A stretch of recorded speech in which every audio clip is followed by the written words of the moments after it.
അർഹതയുള്ളവർക്ക് മുഴുവൻ വോട്ട് ചെയ്യിക്കുക എന്നുള്ളതാണല്ലോ സിഇഒയുടെ പ്രധാനപ്പെട്ട ജോലി. അപ്പോൾ അത് ഏതൊക്കെ രീതിയിൽ മുഴുവൻ പേരെയും ജനാധിപത്യത്തിൻ്റെ ഭാഗമാക്കുന്നതിനുള്ള എല്ലാ നടപടികളും സിഇഒയുടെ ഭാഗത്തുണ്ടാകും.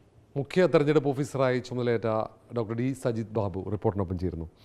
സുപ്രധാന ചുമതലയാണ്. മറ്റ് പ്രധാനപ്പെട്ട പല ചുമതലകളും വിജയകരമായി നിർവഹിച്ചതിന് ശേഷമാണ് ഇവിടെ എത്തുന്നത്.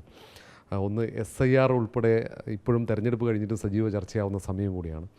SIRൽ ഇനി അങ്ങ് ചുമതലയേൽക്കുമ്പോൾ തുടർ നടപടികൾ എന്തായിരിക്കും സ്വീകരിക്കാൻ പോകുന്നത്? ഞാനിപ്പോൾ ചുമതലയിട്ടെടുത്ത് 1 മണിക്കൂർ ആകുന്നില്ല.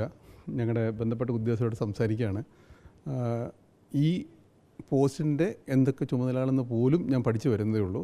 തീർച്ചയായിട്ടും എല്ലാ വിഷയങ്ങളിലും നിയമപരമായിട്ട് ചെയ്യാൻ കഴിയുന്ന നടപടികൾ സ്വീകരിക്കുന്നതാണ്. ഈ SIR ഉൾപ്പെടെയുള്ള വിഷയങ്ങളിൽ കൃത്യമായിട്ടുള്ള ഗൈഡ്ലൈൻസ് ഉണ്ടല്ലോ, ആ ഗൈഡ്ലൈൻസ് ഫോളോ ചെയ്തുകൊണ്ട് മുന്നോട്ട് പോകാനാണ് ആഗ്രഹിക്കുന്നത്. ഇപ്പോൾ ഞങ്ങളുടെ ഉദ്യോഗസ്ഥരായിട്ടുള്ള ചർച്ച നടക്കുകയാണ്. അതിനുശേഷം എന്താണെന്ന് വെച്ചാൽ നമ്മൾ തീരുമാനിക്കും. ഈ തെരഞ്ഞെടുപ്പ് കമ്മീഷനുമായി ബന്ധപ്പെട്ട് പൊതുവെ വോട്ട് എന്നതിനപ്പുറത്തേക്ക് ചർച്ചയാകാറില്ല.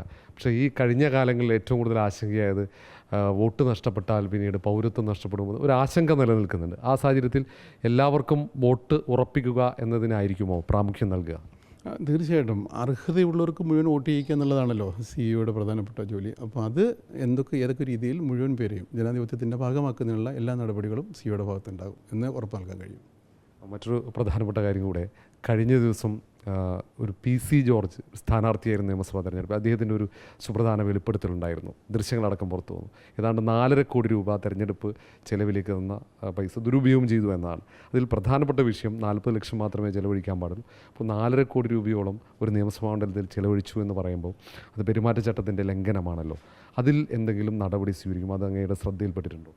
നോക്കൂ, ഞാൻ നേരത്തെ പറഞ്ഞില്ലേ 1 മണിക്കൂർ ആകുന്നുള്ളൂ ഞാൻ ജോയിൻ ചെയ്തിട്ട്. കാര്യങ്ങൾ പഠിച്ചു വരട്ടെ, നോക്കാം എന്താണ് ചെയ്യാൻ കഴിയുക നോക്കാം. നിയമപരമായിട്ടുള്ള നടപടികൾ തീർച്ചയായിട്ടും സ്വീകരിക്കുന്നതായിരിക്കും. അപ്പം ഏതായാലും ആശംസകൾ. Thank you so much.